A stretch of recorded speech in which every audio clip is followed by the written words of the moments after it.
ဒီခါမှာတော့မေကမေလက်ရအောင်နှောက်ခေါက်ဆွဲကိုစားပြီးကြတဲ့ကဘယ်လက်ရမှာမတိုးတော့တဲ့မေရရောက်ခမနဲ့အိမ်သားတွေအတွက်ဒီနေ့အောင်နှောက်ခေါက်ဆွဲလေးချက်ဖြစ်လို့ပေါ့နော်ချက်နီလေးကိုလာမျှဝေပေးတာပါ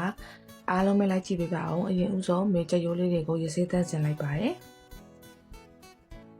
ပြီးရင်တော့မေစားစနဲ့ချုံမုံလေးနေပြီးတော့မေနူးဤသွားအောင်လို့ပြုတ်လိုက်ပါမယ်ရှင်အောင်နှောက်ခေါက်ဆွဲအသက်ကဒီတက်ပြုတ်ယူပေါ့နော်ချက်ပြုတ်ယူအချင်းကြကြလေးအချိုးတက်လေးထွားအောင်လို့တခြားလေးပြုတ်ပေးပါကြက်သားလေးကိုနိုးဤသွားအောင်မေတို့ပြုတ်ထားတဲ့အချိန်မှာဒီဘက်မှာကြက်သားလေးချက်မယ်ပေါ့နော်အုံတို့တွေတွဲစားဖို့အတွက်ပါစီနီလေးနဲ့ကြက်သားလေးချက်ဖို့အတွက်ကြက်သားလေးတွေကိုနှုတ်နှုတ်လေးလေးထားပါမယ်ရှင်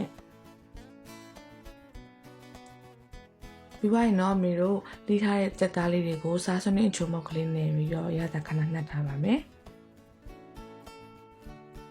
ပြီးရင်မေနှက်ထားတဲ့အချိန်မှာဘဲဦးလေးလည်းခဏပြုတ်ထားလိုက်မယ်ပြီးအခုံခွာပြီးတော့မင်းနှုတ်နှုတ်လေးလှီးထားလိုက်မယ်ပေါ့နော်ဟင်းအိုးရဲ့ထဲမှာဆိုတော့လေကဲပြီးပြီဆိုရင်မေတို့ကြက်သားလေးချက်ဖို့တပြင်ဆင်နေနဲ့အရင်ဦးဆုံးငဖဲလေးရဲ့မိုးကြိုလေးကိုအရင်ကြော်လိုက်မယ်ပေါ့နော်ပြီးတော့မှကြက်သားချက်မယ်စီရုပ်ထဲလက်စနဲ့တခါရဲပြီးတော့အောင်ပေါ့နော်ဒါကတော့ဒီချက်နီလေးကမေတို့အရင်တည်းကမေတို့ဆိုင်ဖွင့်ကြတဲ့ဆက်ခဲ့တဲ့နီးလေးပါဗီဒီယိုလေးကတော့နည်းနည်းရှည်ရရှင်သိခံပြီးတော့ကြည့်ပေးကြပါနော်ဒီရတာကိုတအိမ်လုံးကအရင်ကြိုက်ကြတော့မေကအပင်ပန်းခံပြီးချက်ပေးရင်းနဲ့အားလုံးကိုမျှဝေပေးတာဖြစ်ပါတယ်ရန်လဲလွယ်ကူပါတယ်နော်လိုက်လို့စားကြည့်ကြပါရှင်ကိုချစ်တဲ့လက်ရအားလုံးကြိုက်တယ်ကောင်းတယ်ပြောရင်အရန်ကိုကျင်းတဲ့ပီတိဖြစ်ရပါတယ်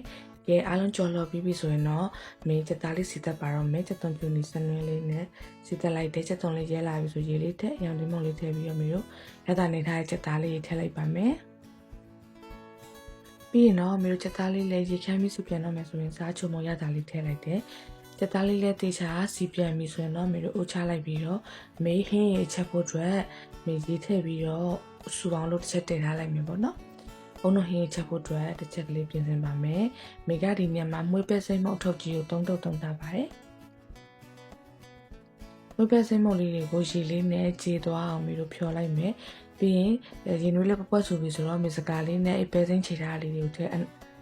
လိုက်မယ်ပေါ့နော်။ပဲစိမ့်နဲ့ပြောက်ပြီးပပွက်ဆူရဲ့အထိမေတို့ထည့်မယ်။ပဲစိမ့်နဲ့ပြောက်ပြီဆိုရင်စားတကြားအချုံမုတ်ရတာလေးလိုတလို့ထည့်ပြီးရင်တော့ပပွက်ပြန်ဆူပြီဆိုမေအုံတို့လေးပါတခါရဲထည့်လိုက်မယ်။